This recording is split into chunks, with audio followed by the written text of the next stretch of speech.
اور یہ لکھا ہوا تھا، ساتھ خط تھا، اے امام حسین پاک میں شرمندہ ہوں، معذرت کرتا ہوں، ذرا تاخیر ہو گئی آپ کی بارگاہ میں ہدیہ پہنچانے میں، تھوڑی تاخیر ہو گئی، بس اور بھی انتظام کیا جا رہا ہے۔ حضرت امام حسین پاک رضی اللہ تعالیٰ نے ساری تھیلیاں اٹھائیں اور ان کو دے دیں اور فرمایا تمہیں بہت زحمت ہوئی، انتظار کرنا پڑا، ہم یہی کچھ پیش کر سکتے ہیں، اگر ہمیں معلوم ہوتا تم آ رہے ہو تو ہم پہلے انتظام کر کے رکھتے۔ میں ایک کتاب میں پڑھ رہا تھا، ایک سائل آپ کے دروازے پہ آیا نا تو آپ نے جو کچھ تھا اٹھا کے دے دیا، اس نے کہا میں ضرورت مند ہوں، میں ضرورت مند ہوں، آپ کے محلے کا تھا، آپ کے دوستوں میں اپنے آپ کو شمار کرنے والا تھا، جب وہ لے کے چلا گیا تو دیکھا حضرت امام حسین پاک کی آنکھوں سے آنسو روا ہے۔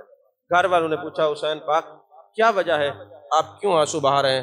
سب کچھ اٹھا کے دے دیا اس لیے؟ فرمایا نہیں، فرمایا بات یہ ہے یہ ہمارے یاروں میں سے تھا، رو اس لیے رہوں، اس کو کہنا نہیں چاہیے تھا، ہمیں خود بخود اٹھا کے دے دینا چاہیے تھا۔ پھر دوستی کیسی اور پھر یارانہ کیسا جہاں کہنا پڑ جائے، وہی سمجھ نہیں آئی آپ کو۔ پھر دوستی کیسی اور یارانہ کیسا جہاں آپ کو کچھ کہنا پڑ جائے اور کچھ بتانا پڑ جائے کہ ہمیں فلاں چیز ضرورت ہے۔ دوستی اور یارانہ تو یہ ہے، خاندان نبوت نے یہ بتایا، جو حقیقت میں دوست ہوتے ہیں ان کو بتانا نہیں پڑتا، اور جن کو بتانا پڑتا ہے وہ دوست نہیں ہوا کرتے، اور جو دوست نہیں ہوا کرتے ان سے آپ کو کیا امید ہو سکتی ہے۔ عزیزان محترم، پھر آپ نے فرمایا کہ ہم مبتلا بلا ہیں، دنیا کی راحتوں کو ترک کر چکے ہیں۔ کیوں فرمایا؟ فرمایا خاندان نبوت کا یہ وتیرہ ہے کہ یہ کل کے لیے بچا کے نہیں رکھتے، گھر کے برتنوں کو الٹا کر کے رکھتے ہیں۔ انہوں نے یہ سمجھا ہوا ہے کہ کل کے لیے بچا کے کچھ نہ رکھنا، برتنوں کو الٹا کر کے رکھنا دنیا داروں کی نظر میں یہ ناداری ہے، خاندان نبوت میں یہ فضل باری ہے۔ سمجھو ہے کہ نہیں ہے؟ آپ کل کے لیے کچھ بچا کے نہیں رکھتے، آپ تو کل کے لیے بچا کے رکھتے ہیں اور نہیں بھی رکھتے، دونوں آتے ہیں، مگر یہ نہیں رکھتے، یہ سب کچھ تقسیم کر دیتے ہیں، گھر کے برتن الٹے کر کے رکھتے ہیں۔ پھر پوچھا جائے اے خاندان نبوت وجہ کیا ہے، آپ کل کے لیے کچھ نہیں بچا کے رکھتے، یہ ناداری ہے؟ کہا نہیں، یہ ناداری نہیں، یہی تو فضل باری ہے، کیونکہ ہم نے اس کو رازق مانا ہے، ہم نے اس کو رازق مانا ہے، اور جو اس کو رازق مانتا ہے وہ کل کے لیے پریشان نہیں ہوتا۔ یہ ناداری نہیں، یہ فضل باری ہے۔ عزیزان محترم، حضرت امام زین العابدین رضی اللہ تعالیٰ عنہ کے بارے میں آپ ذکر کرتے ہیں، آپ فرماتے ہیں کہ امام زین العابدین وہ ہیں، اصل میں حضرت امام حسین پاک رضی اللہ تعالیٰ کے 3 بیٹے ہیں، 3 صاحبزادے ہیں، علی اکبر، علی اوسط اور علی اصغر رضی اللہ تعالیٰ عنہ۔ یہ جو حضرت امام زین العابدین ہیں ان کا نام علی اوسط ہے۔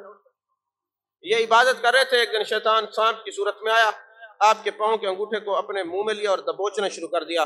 آپ نے اس کی طرف توجہ ہی نہیں کی، آپ عبادت کی طرف متوجہ رہے، سلام پھیرا، اس کو اٹھا کے پھینکا اور فرمایا شیطان تو ہمارا کچھ نہیں بگاڑ سکتا۔ ہاتف غیبی سے آواز آ رہے تم تو زین العابدین ہو، تم تو عبادت کرنے والوں کے سر کا تاج ہو، تم تو زین العابدین ہو۔ ارے جن کو شیطان بھی توجہ خدا سے نہ ہٹا سکے اس خاندان کو خاندان نبوت کہتے ہیں، اس کو زین العابدین کہتے ہیں۔ وہ حضرت امام زین العابدین جب دنیا سے چلے گئے، عالم یہ ہے ساری زندگی آپ نے بیوہ مساکین اپنے کندھے پہ بوریاں اٹھا اٹھا کر لوگوں کے گھروں تک پہنچائی، اور جب آپ کا وصال با کمال ہوا آپ کے کندھوں پہ نشانات تھے۔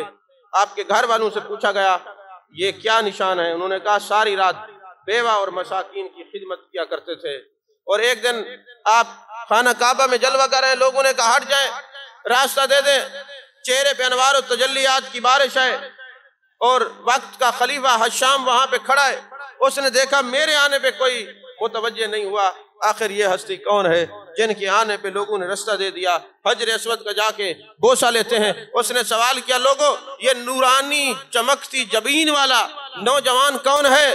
وہاں ایک شاعر کھڑا تھا، فرزوق اس کا نام تھا، اس نے کہا تمہیں نہ بتا دوں یہ کون ہے؟ یہ وہ شخص ہے جس کے نقش قدم اہل مکہ پہچانتے ہیں، جن کو خانہ کعبہ اور حرم خود جانتا ہے یہ خلق خدا میں سب سے اچھے آدمی کا بیٹا ہے، یہ متقی پرہیزگار ہے، یہ فاطمہ زہرا کے گھر کا لال ہے، تو جہالت کی وجہ سے نہیں جانتا یہ وہ شخص ہے جس کے نانا پر ختم نبوت کا اعلان ہوا ہے، جس کا نانا خاتم النبیین بن کے آیا ہے۔ یہ امام زین العابدین ہیں، علی اوسط نام ہے، امام حسین پاک کے لخت جگر ہیں، مولا کائنات حضرت علی کے یہ پوتے ہیں اور خاندان نبوت کے عظیم فرد ہیں۔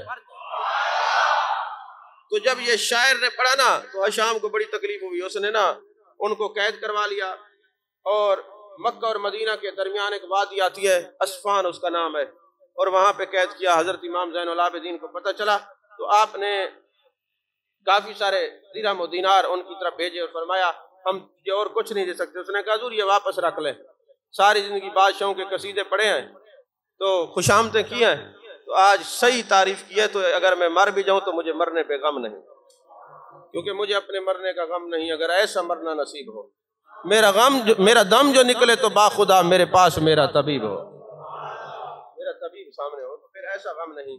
تو حضرت امام زین العابدین جو ہیں وہ ساری زندگی روتے رہتے تھے، ہر وقت آپ پر ایک عجیب کیفیت رہتی تھی، اور ساری رات آپ مناجات کرتے، اور عالم یہ تھا کہ ایک دن زار و قطار رو رہے ہیں تو کسی نے کہا حضور آپ کیوں روتے ہیں؟ فرمایا اے دوست ایک بات تو بتا، حضرت یعقوب کا ایک یوسف بچھڑا تھا، آنکھیں رو رو کے سفید ہو گئی تھیں، اور میرے سارے یوسف چلے گئے، علی اصغر چلے گئے، علی اکبر چلے گئے، میرے بابا حضرت امام حسین پاک چلے گئے، ارے جس کا ایک یوسف بچھڑا تھا وہ دنیا سے حضرت یوسف جو ہے بچھڑنے سے یعقوب علیہ السلام کی آنکھیں سفید ہو گئیں، پھر میری آنکھیں کیوں نہ سفید ہوں، میرے تو سارے یوسف مجھ سے بچھڑ گئے۔ جب تک حضرت امام زین العابدین حیات رہے آپ کبھی مسکرائے نہیں، ہر وقت آپ پر غم کا ایک پہاڑ رہتا، ہر وقت آپ کا قلب نازنی جو ہے وہ بوجھل اور مغموم اور رنجیدہ رہتا۔ اور پھر وہ حضرت امام زین العابدین پھر بھی اس حالت میں آپ دیکھیں، عالم یہ ہے، ایک وہ وقت گزرا کہ حضرت امام زین العابدین گھر میں بیٹھے تو مختار سقفی آیا، اس نے خاندان نبوت کے دشمنوں کو چن چن کے مارا۔ اب ایک مکتبہ فکر تو اس کو سب کچھ اپنا سمجھتے ہیں، لیکن ہمارے اہل سنت کے نزدیک مختار سقفی جو ہے وہ مسلمان بھی نہیں، کوئی شک نہیں اس نے خاندان نبوت کے دشمنوں کو چن چن کے مارا ہے، لیکن بعد میں اس نے جھوٹی نبوت کا دعویٰ کر دیا۔ حضرت مسلم بن عقیل رضی اللہ تعالیٰ عنہ کے ہاتھ میں ان رافضیوں نے اس کی بھی مزار بنا رکھی ہے معاذ اللہ، اور کئی ہمارے بھولے بالے جن کو پتہ ہی نہیں وہ جا کے وہاں پہ زیارت کرتے اور پڑے ہوتے ہیں۔ ایک دربار کے سجادہ نشین کو وہاں پڑا ہوا میں نے دیکھا، تو جب میں نے اس کو کہا، میں نے کہا آپ کیا کرتے ہیں؟ ساری باتیں کی، اس نے کہا میں وہاں چل کے آپ کے ساتھ مناظرہ کروں گا۔ میں نے کہا شوق سے کیجئے گا، صرف پیر کے گھر میں پیدا ہونا کمال نہیں ہے، کچھ پڑھنا بھی کمال ہے، کچھ آتا جاتا بھی ہو، صرف یہ نہیں ہے کہ آپ پیدا ہو گئے تو اب ہمارے لیے وبال جان بن گئے۔ تو وہاں سے جب آیا یہاں تصدیق کی تو پتہ چلا پھر وہ آج تک چپ ہے، اور یہ قیامت تک ہی چپ رہے گا، کیونکہ وہ یہ سمجھتے ہیں کہ شاید ہم پتہ نہیں کہاں پیدا ہو گئے اور پتہ نہیں کہاں ہمارا کوئی مقام ہے۔ پیدا ہونے سے مقام نہیں بنتا۔ قُلْ إِن كُنتُمْ تُحِبُّونَ اللَّهَ فَاتَّبِعُونِي يُحْبِبْكُمُ اللَّهُ۔ وہ نوح علیہ السلام کا بیٹا بھی غیر صالح تھا، حضرت امیر معاویہ رضی اللہ عنہ کا بیٹا بھی غیر صالح ہے، تو جب انبیاء کے بیٹے ان کے نقش قدم پہ نہ چلیں وہ غیر صالح ہیں، جو صحابہ کے بیٹے نقش قدم پہ نہ چلیں وہ غیر صالح ہیں، تو پیر کا بیٹا نقش قدم پہ نہیں چلے گا صالح ہم اس کو بھی نہیں مانتے، ہم تو قرآن و سنت والے ہیں۔ وجہ ہے کہ نہیں ہے؟ تو وہ مختار سقفی جو ہے اس نے جھوٹی نبوت کا معاذ اللہ بعد میں دعویٰ کر، وہ جو ہے مرتد ہو گیا، کافر ہو گیا۔ تو یہ چن چن کے جب اس مختار سقفی نے مارا نا تو شمر بھاگتا ہوا امام زین العابدین کے حجرے میں کہیں آ گھسا۔ جب آیا نا تو آپ عبادت کر رہے تھے، آپ کا اوڑھنا بچھونا مسلح تھا، زہد و تقویٰ کا پیکر ہے۔ اور پھر یہ آپ یاد رکھیں اولاد رسول کا جو کنیکشن ہے نا محبوب علیہ السلام سے ہر وقت جڑا رہتا ہے۔ اس کی ایک واضح مثال ہے، مہر منیر کے اندر بھی میں نے پڑھا ہے، دوسری کتابوں میں پڑھا ہے، حضرت جلال الدین جہاں گشت رحمۃ اللہ علیہ اوج شریف والے جو ہیں ان کی رنگت سانولی تھی۔ اور ہمارے لوگوں میں ایک عام بات مشہور ہے، جو سید ہوگا وہ سونا ہوگا، سید ہوگا سخی ہوگا، سید ہوگا ایسا ہوگا، سید ہوگا ویسا ہوگا، حالانکہ ایسا کچھ بھی نہیں ہے۔ جو کسی ایسی جگہ پیدا ہو گیا جہاں پہ گرمی بہت زیادہ ہے اس کی رنگت کالی بھی ہو سکتی ہے، ہاں یہ ضرور ہے کہ سید سخی بھی ہوتا ہے، بھوکا مر جائے کسی دنیا دار کتے کے آگے ہاتھ نہیں پھیلاتا، یہ ضرور بات موجود ہوتی ہے۔ اب ہوا یہ کہ جناب والا حضرت جلال الدین جہاں گشت رحمت اللہ علیہ گئے نا سرکار کے روضہ پاک پر، تو وہاں جو اہل عرب تھے ان کو بتایا کہ میں بھی سادات میں سے ہوں۔ انہوں نے کہا تیری رنگت تو سانولی ہے، سادات تو بڑے خوبصورت ہوتے ہیں۔ آپ نے جلال میں آگے فرمایا اگر یہ محبوب ہی فرما دے میرا بیٹا ہے تو پھر ٹھیک ہے۔ انہیں کہا پھر یہ تو اور ہی ٹھیک ہے، چلو سرکار کے روضے پر گئے اور جا کے کہا الصلاۃ والسلام علیک یا رسول اللہ۔ جیسے یہ سلام کیا تو روضے انور سے جواب آتا ہے وعلیک السلام یا ولدی، اے میرے بیٹے تم پر بھی سلام ہو۔ تو انہوں نے کہا ایک دفعہ پھر سلام کر، یہ محبوب کی آواز تو سننے کو ملتی ہے نا۔ تو یہ ہر وقت محبوب کی طرف ان کی توجہات جڑی رہتی ہیں۔ تو جب آپ نے دیکھا نا یہ شمر ہے، اب چاہیے تو یہ تھا کہ آپ تلوار اٹھاتے اور اس کا سر قلم کر دیتے، لیکن ایسا نہیں کیا۔ اس نے آتے ہی کہا جناب مجھے پانی پلائیں، پیاس لگ رہی ہے پانی پلائیں۔ آپ نے فرمایا پلاتے ہیں پانی۔ ایک پانی کا پیالہ جو ہے نا وہ بھر کے دیا اور پھر جناب والا اس نے کہا اور پلائیں۔ پہچان تو اس نے بھی لیا تھا، پہلے تو وہ سٹ پٹایا کہیں آپ اٹھ کے مجھے قتل نہ کر دیں۔ آپ نے فرمایا اور پینا ہے؟ اس نے کہا جی، اور پانی کا پیالہ پلا دیا۔ جب اس نے پی لیا نا تو اس نے ایک سوال کیا، کہا حضور آپ نے مجھے نہیں پہچانا؟ فرمایا پہچانا ہے، جب ہم کرب و بلا میں آئے تھے پہلا تیر تو نے چلایا تھا، تو نے میرے بابا کو شہید کیا تھا۔ کہنے لگے اے امام زین العابدین پھر آپ نے مجھے قتل کیوں نہیں کیا؟ اتنا حسن، اتنا اخلاقیات کا دامن۔ کہا یہ اخلاق میرے بابا کی، میرے نانا کی وراثت ہے۔ انک لعلی خلق عظیم، اللہ نے اخلاق عظیم پر گفتگو فرمائی ہے، یہ میرے نانا کی یہ وراثت ہے۔ تو فرمانے لگے کہ اس وقت ہم تمہارے گھر میں آئے تھے، تم نے ہمارے ساتھ سلوک کیا، اب تم ہمارے گھر میں آئے ہو، ہم تمہارے ساتھ یہ سلوک کرتے ہیں۔ تو یہ خود بھیک دیں خود ہی کہیں منگتوں کا بلا ہو، یہ ایسے سخی ہیں کہ عطا کر کے پھر بھی کہتے ہیں جاؤ تمہارا اللہ بھلا کرے۔ تو اہل بیت سے محبت کیجئے اور صحابہ کے ساتھ محبت کیجئے۔ ہم اہل سنت ہیں، یاد رکھیے اہل بیت کی محبت میں صحابہ کے خلاف کسی کو زبان درازی نہیں کرنے دیں گے، اور صحابہ کی محبت میں اہل بیت کے خلاف کسی کو نہیں بولنے دیں گے۔